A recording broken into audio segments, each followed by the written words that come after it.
E se o maior risco do nosso tempo não fosse uma guerra, mas a ausência de liderança? E se, enquanto você lê as notícias, o mundo estivesse sendo reorganizado sem que você perceba? A maioria das pessoas olha para os conflitos, para as crises, para as manchetes, mas quase ninguém para fazer a pergunta certa. O que é que está por trás disso tudo? Estamos entrando em uma nova era, um mundo onde não existe mais uma liderança global clara, onde alianças são instáveis e onde o poder está mudando de lugar. E talvez não esteja indo para onde você imagina. Enquanto os estados recuam, as grandes empresas de tecnologia avançam. Enquanto os governos discutem, a inteligência artificial evolui em silêncio. E no meio disso tudo, um novo tipo de poder está surgindo. Mas o ponto mais perigoso não está lá fora. Está aqui, na forma como você pensa. Porque talvez o mundo não esteja apenas sem liderança. Talvez ele esteja sendo liderado por sistemas que você não vê. Hoje, nós vamos sair da superfície. Vamos além das manchetes, além do medo, além das narrativas prontas e entender o que realmente está acontecendo. Isso não é sobre pânico, é sobre clareza, porque o futuro pertence a quem entende o presente. Então, prepare sua mente, porque o que você vai ouvir agora pode mudar completamente a forma como você enxerga o mundo.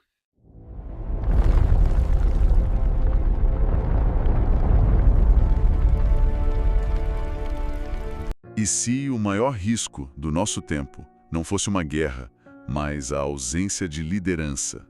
Olha, o que é fascinante aqui é que essa premissa muda completamente a forma como a gente olha para as manchetes todas as manhãs, sabe? Uhum, total. Porque, tipo, as notícias geralmente mostram só os sintomas dos problemas globais. A nossa missão nessa imersão de hoje é dar um passo para trás e mapear a doença em si, a estrutura por trás de tudo isso. Exato. E só para deixar claro logo de cara, o objetivo aqui não é gerar pânico de forma alguma. O objetivo é clareza. Com certeza. A gente vai analisar a fundo como o mundo está mudando nas suas fundações. Isso vai desde esse vácuo absoluto de liderança global até o avanço implacável e às vezes, completamente invisível da inteligência artificial. Sim, e tem uma leitura geopolítica de que os maiores riscos de 2026 não vêm necessariamente de um excesso de poder de um lado ou de outro. Mas justamente de um vácuo, né? Exatamente. De um vácuo. E a primeira constatação estrutural sobre esse cenário é altamente contraintuitiva. Como assim? Pensa o seguinte: durante décadas ali depois da Segunda Guerra Mundial, a gente se acostumou com os Estados Unidos atuando como os grandes arquitetos das regras globais, certo? Sim, o clássico papel de polícia do mundo. Isso. Eles promoviam o livre comércio, garantiam a segurança das rotas marítimas, ditavam grande parte da política internacional. Mas a análise estrutural de hoje mostra que eles se tornaram a maior fonte de incerteza geopolítica do planeta. Caramba. E o que é chocante nisso não é apenas o fato em si, mas o motivo por trás, né? Porque não é que uma potência rival de repente forçou os caras a sair do palco. É uma coisa deliberada. Eles estão ativamente optando por abandonar esse papel de liderança. Que dessa retirada? Não estamos falando de uma derrota militar ou de um colapso econômico repentino lá dentro. Sim, não é o fim do mundo para eles. Não, é uma dinâmica puramente doméstica. O eleitorado americano, e isso independente do espectro político, simplesmente não quer mais pagar a imensa conta financeira e humana que existe para manter a ordem global. Tem uma fadiga interna aí. Total. Existe uma fadiga imensa e essa retirada voluntária nos leva direto para o conceito de G0. Ah, o G0, eu acho esse conceito brilhante. É muito bom, né? A gente cresceu ouvindo falar do G7, do G20, que eram fóruns onde os países mais poderosos sentavam e decidiam as regras do jogo. O G0 é exatamente o oposto disso. É um mundo sem um G7 ou G20 que funcione na prática. É um mundo onde não tem um líder global sentando na cabeceira da mesa para ditar ou garantir as regras. Olha, deixa eu tentar fazer uma analogia aqui. Imagina uma associação de moradores de um bairro bem grande. Tá, tô imaginando. Durante anos, a maior e mais rica casa da rua pagava sozinha pela segurança privada, pela iluminação, manutenção das ruas, e todo mundo no bairro se beneficiava disso, pagando muito pouco ou quase nada. Um ótimo negócio para os vizinhos. Pois é. Só que, de repente, o dono dessa casa grandona decide cortar gastos.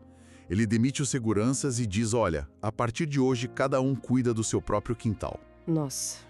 O bairro não entra em colapso no dia seguinte, mas lentamente a confiança desaparece. O vizinho da esquina começa a construir um muro mais alto, o outro contrata uma milícia particular. Sim, vira uma bola de neve. E os moradores das casas menores, que não têm grana para segurança, precisam fazer acordos meio sombrios só para não serem roubados. A estrutura que garantia a paz simplesmente evapora. Essa analogia é perfeita, porque ela capta o mecanismo certinho. Ela mostra que a falta de liderança gera um efeito dominó de desconfiança. É aquela velha máxima, quando ninguém lidera, todos competem.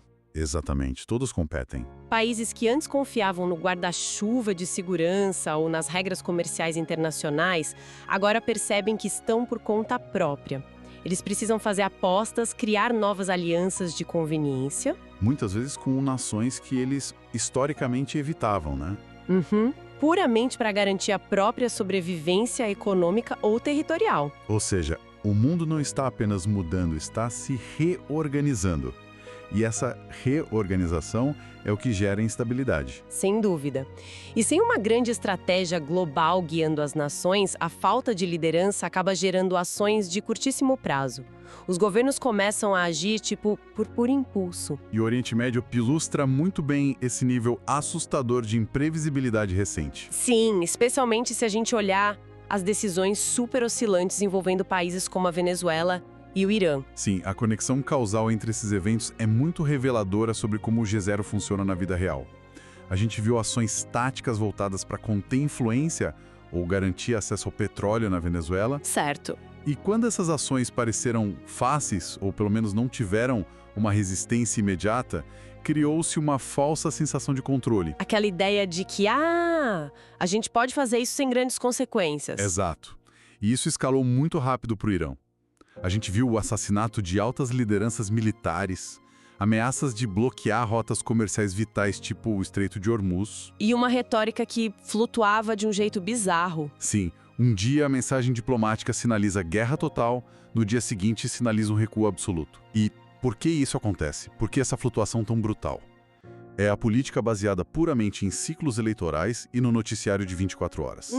Em vez de uma estratégia desenhada para os próximos 10 anos, as decisões são tomadas com base em como o mercado financeiro vai abrir na segunda-feira. Ou na pesquisa de popularidade do fim de semana, né? Exato. O viés de recência toma o lugar do planejamento geopolítico. É isso.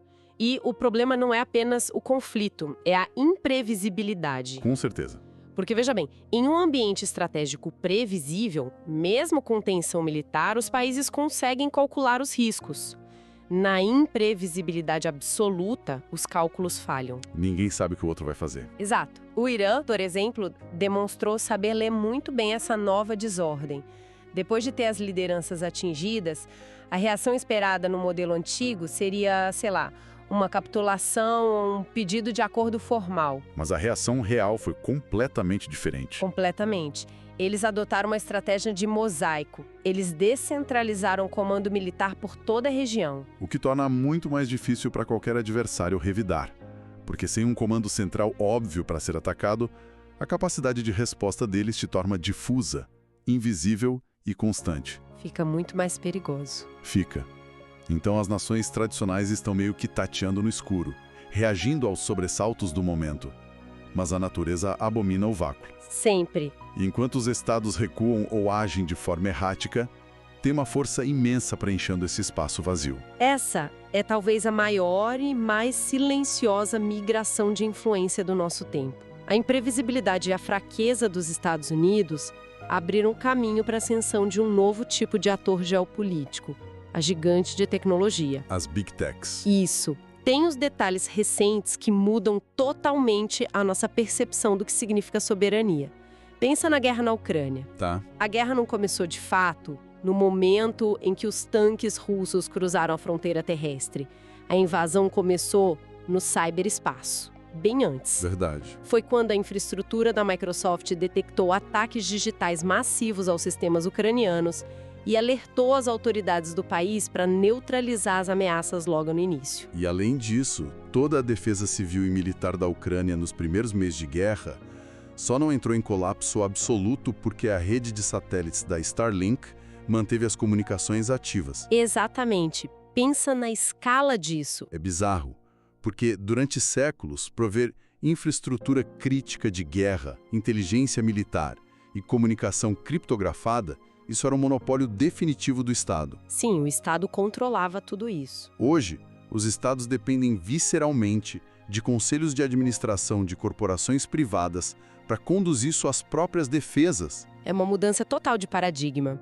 O poder está migrando silenciosamente. Muito silenciosamente. Não teve nenhum grande tratado internacional em Genebra ou Nova York formalizando essa transferência de autoridade. Simplesmente está acontecendo puramente pela força da eficiência e da escala tecnológica. E esses CEOs não são eleitos por ninguém. Nenhum deles. Não prestam contas aos eleitores, mas tomam decisões diárias que moldam o resultado de guerras e arquitetura da segurança global. Ou seja, o poder já não pertence apenas a países, mas a quem controla tecnologia. Com certeza. E se o controle de redes de satélites e segurança cibernética já definem quem vence uma guerra tradicional hoje, a situação fica exponencialmente mais complexa quando a gente coloca a inteligência artificial de ponta nessa equação. A IA é um capítulo à parte. Sim. Teve aquele episódio recente envolvendo a Anthropic, né? Que é uma das principais empresas de desenvolvimento de IA do mundo. Acompanhei. Eles simplesmente decidiram atrasar o lançamento de um novo modelo porque ele foi considerado perigoso demais. E a gente não está falando de um perigo abstrato. De fato, e é muito importante as pessoas entenderem a mecânica desse perigo. A grande ameaça ali não era uma inteligência artificial desenvolvendo consciência e querendo destruir a humanidade por vontade própria, sabe? Tipo o filme de Hollywood. Skynet, o Exterminador do Futuro. Isso, não era isso. O perigo real ali era velocidade. Esse modelo tinha uma capacidade técnica de encontrar em questão de segundos as chamadas vulnerabilidades zero day. Que são falhas em softwares que nem os próprios criadores do sistema conhecem ainda, né? Exatamente. O criador não sabe que tem um buraco ali. E para colocar isso em perspectiva para quem nos acompanha, equipes humanas de hackers de elite ou agentes de inteligência levam meses, às vezes anos, para encontrar uma única vulnerabilidade zero day no sistema governamental. E a IA faz isso em segundos. Uma IA varrendo bancos de dados e achando essas portas dos fundos em segundos muda completamente o jogo. A gente está falando de brechas em softwares que controlam redes bancárias internacionais, redes de distribuição elétrica, até sistema de purificação de água. É assustador. E é por isso que esse atraso no lançamento pelo Anthropic não foi tratado como uma simples jogada de marketing corporativo. Não foi hype. Não, de jeito nenhum. A preocupação chegou ao topo da cadeia alimentar financeira. Esse nível de risco sistêmico provocou reuniões de emergência imediatas, envolvendo os secretários do Tesouro americano e os CEOs dos maiores bancos do mundo. Reunião a portas fechadas. Total. Porque se uma ferramenta com essa capacidade de descoberta autônoma cai em mãos erradas, seja de um estado adversário operando no escuro ou um grupo isolado de hackers, o nível de paralisia econômica e logística global seria sem precedentes. É como se a gente estivesse distribuindo milhares de reatores nucleares de bolso para as pessoas. Antes mesmo de inventar um medidor de radiação ou a blindagem de chumbo para conter o vazamento. É uma ótima analogia. A ferramenta funciona, ela é poderosa, mas a gente ainda não sabe como isolar o perigo. E colocar isso num mundo que já sofre com esse vácuo de liderança, o G0, é assustador. Tecnologia sem controle é risco. É a definição clássica de risco assimétrico, né?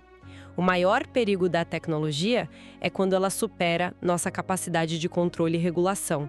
E a parte mais complexa de tudo é que esse choque não fica contido só nessas reuniões sigilosas de segurança nacional. Não, ele desce para o nosso dia a dia. Muito rápido.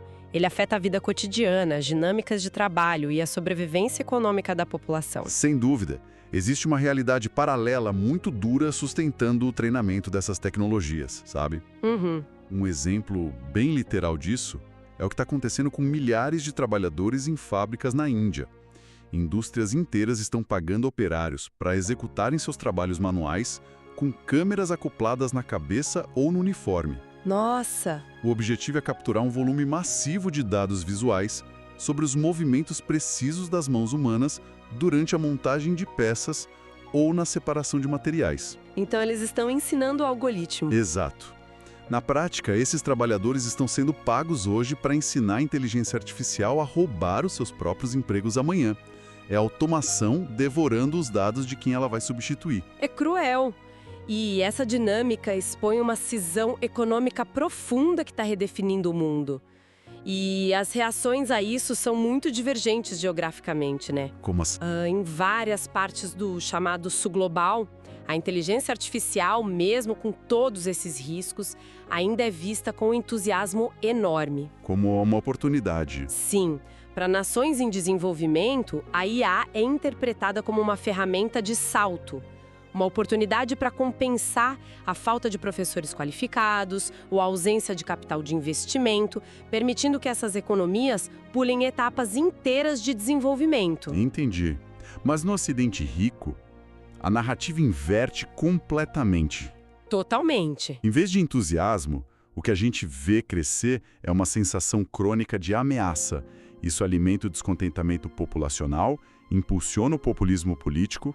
E gera muita raiva. Muita. Uma raiva muito palpável, direcionada não só aos governos tradicionais, que não conseguem proteger a população, mas principalmente às corporações de tecnologia. E esse atrito não é apenas ideológico, viu? Ele já se manifesta fisicamente nas ruas. Protestos. Sim. Um grande sintoma disso são os protestos recentes e cada vez mais furiosos de cidadãos contra a construção de novos data centers. Esses supercomputadores necessários para processar a inteligência artificial. Que consome uma energia absurda. Exato. A população local, de pequenas cidades ou subúrbios, percebe que essas infraestruturas gigantescas não geram empregos locais significativos, mas consomem um volume absurdo de energia elétrica municipal. E água, né? E, acima de tudo, drenam enormes quantidades de água potável necessária para o resfriamento contínuo desses servidores. O que, no fim das contas, encarece o custo de vida local e pressiona a infraestrutura básica, deixando a conta para quem mora na região.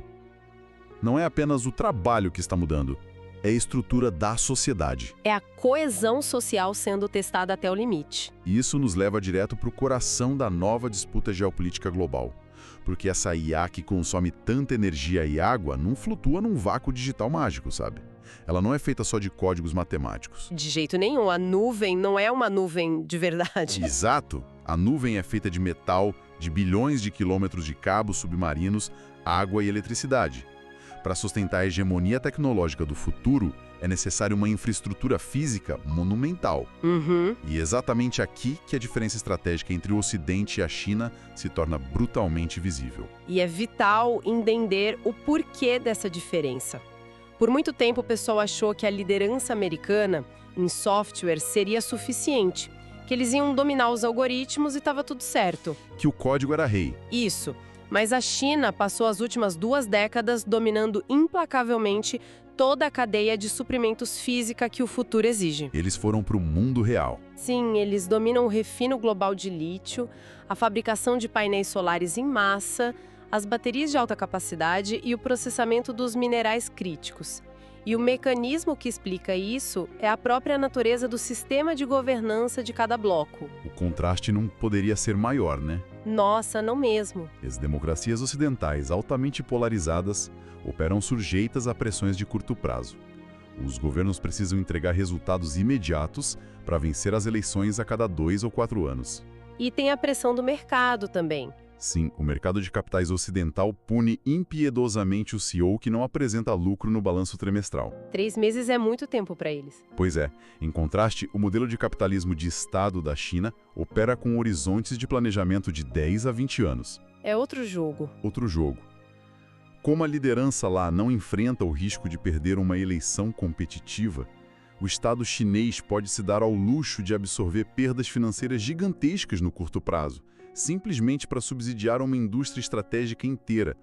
até eles monopolizarem o mercado global. Como fizeram com as baterias e os painéis solares, né? Exatamente. O futuro não será decidido apenas por ideias, mas por quem controla os meios físicos para realizá-las. Quem dita o ritmo da tecnologia não é apenas quem inventa o melhor algoritmo, mas quem tem a capacidade logística de construir os data centers para rodar a IA e as matrizes energéticas para alimentar tudo isso. Com certeza. E esse entrelaçamento entre tecnologia, infraestrutura e falta de liderança nos coloca diante do problema estrutural mais complexo de todos, que é a necessidade absoluta de governança global. É o nó da questão.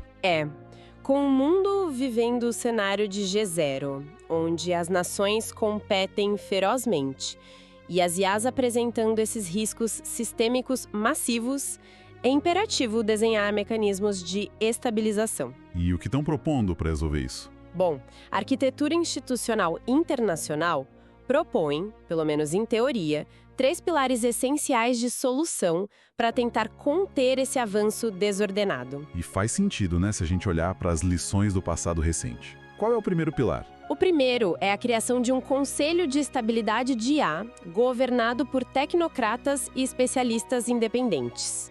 A lógica é bem parecida com a arquitetura financeira que foi reforçada depois da crise de 2008. Aquela ideia de ter bancos centrais monitorando riscos sistêmicos? Isso, para evitar que a falência de um banco levasse a economia global inteira para a ruína. A ideia é ter um órgão técnico e suprapartidário que possa puxar o freio de emergência antes que um colapso digital aconteça.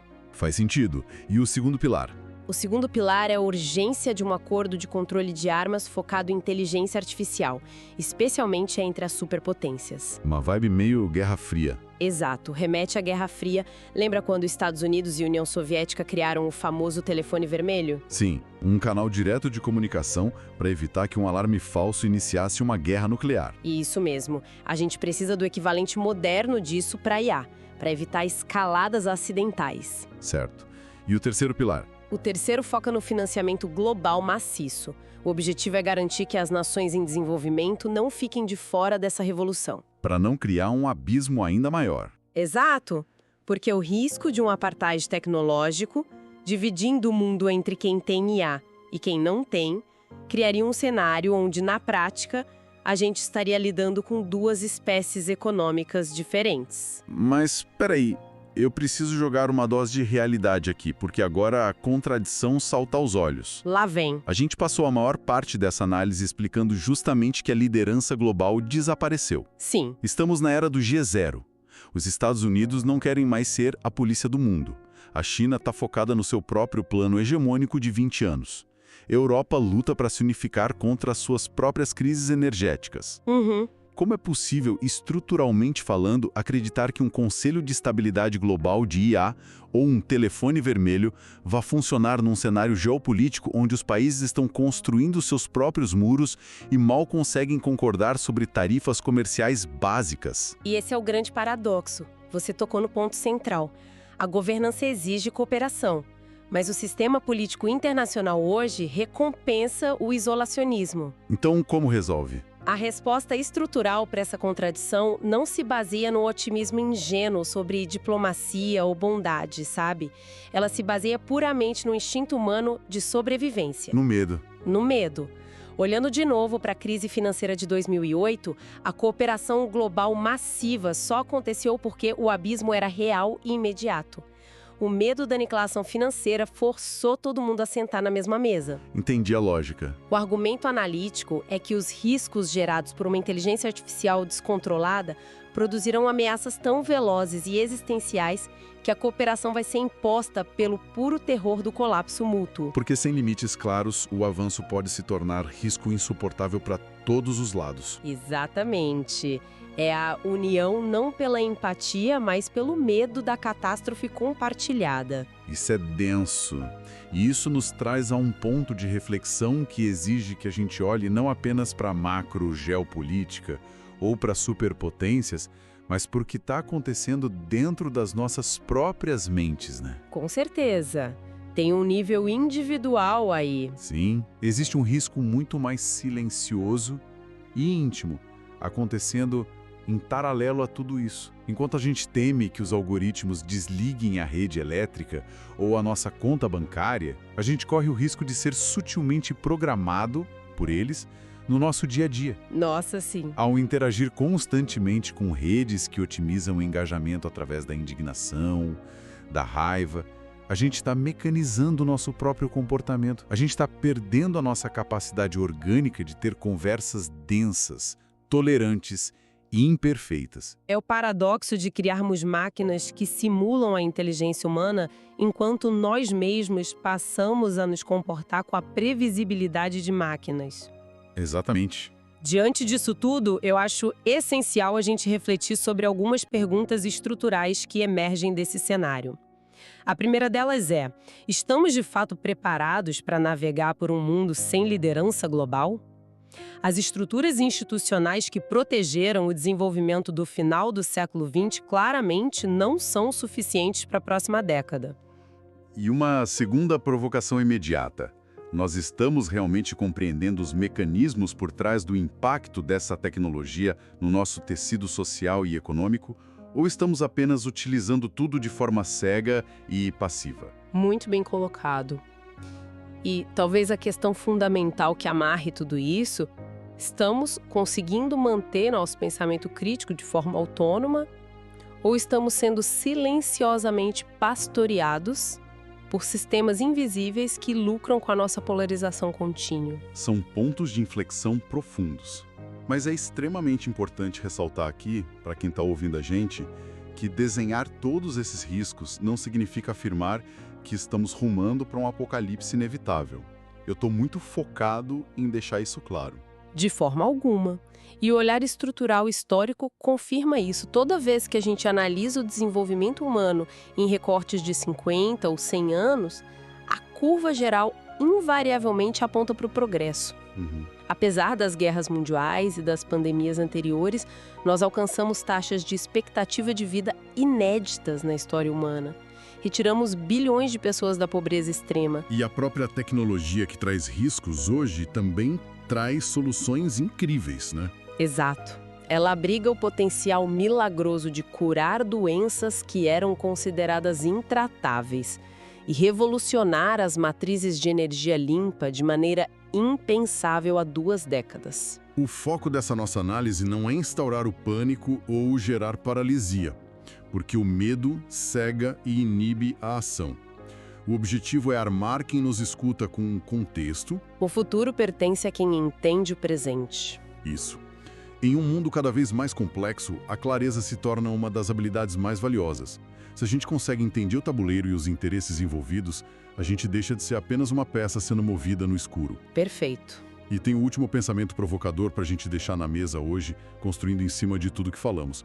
Nós tememos tanto um mundo G0, essa ausência de grandes líderes políticos humanos. Sim, a falta de alguém no comando. Mas talvez o G0 definitivo já tenha começado silenciosamente e de outra forma. O que acontece quando os verdadeiros líderes não eleitos, as entidades que de fato governam as regras de como votamos, compramos e pensamos, não forem mais seres humanos, mas sim os próprios algoritmos operando invisíveis no fundo dos nossos celulares? Uau! Fica a reflexão. Fica a reflexão. E para quem acompanhou a gente hoje nessa jornada, fica o convite para se inscrever no canal e ativar o sininho, para garantir que essa nossa busca contínua por clareza chegue até a sua tela toda vez que lançarmos conteúdos novos. Isso aí.